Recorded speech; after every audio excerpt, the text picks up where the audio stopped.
kiri nti omwami omugabi akweyanzisa okyakutte ate nga ow'ekisa akutta totegedde akakuba mpanga egese kagissa zina. Jjukira nti byanzi byamulagga tebiggwamu nsununu n'amasenge g'omuyisa tegaggwamu mwenge.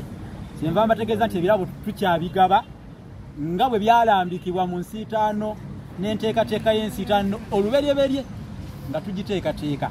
Olwaleero kino ekirabo kyenkutte ekirala kigenda wa mukulu Ssemusu Nantawena. Sebo oyimirireko ate tukukwasa ekirabo ekirala oddeyo emitiyana mpozi mitiyana gwe toli mu mitiyana w'essinga oli mu w'ebusujju. Eno ye gye tuyita olwaleero enkakasi Ssemusu Nantawena. Kino kikakasa sijja kubisoma ojja kubalaga oba gwe ojja kwesomerako olabire ddala. Oyo ye musiitaanyi eyakwata ekifo ekyokuna.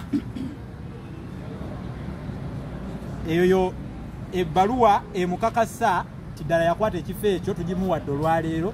Sebo weebale nnyo weebalire ddala.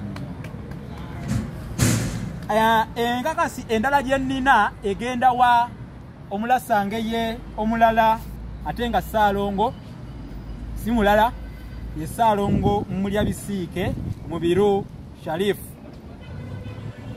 Tuli basanyufu nnyo era tumwebaza nnyo olw'obumalirivu bwe bwe yakozesa okwetaba mu nsiitaano. Ssebo eno ye bbaluwa ye kukakasa tiweetaba mu nsiitaano ey'omwaka guno era wavaayo ng'okuta ekifo ekyo ekyeyolekedde okwo.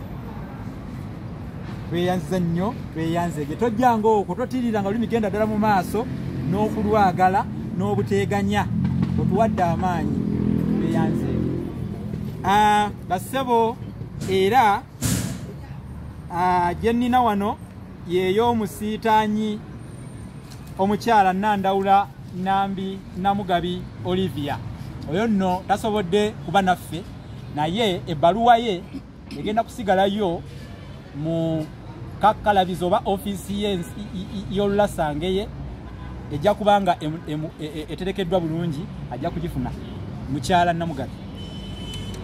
Ebbaluwa enkakasi gye nnina wano y'ey'omuwanguzi waffe ow'ensiitaano 2022 era Ssaabalassangeye nsaba asitukeko ajje aginone kubanga ye yeesitukidde bagamba takola ki tanywa matabangufu. Ye Ssaalongo Kajaaya Stephens Balungi Nsiiti era nga muzira mmamba yennyini. Bannange omusajja ono bwe mkambaweeko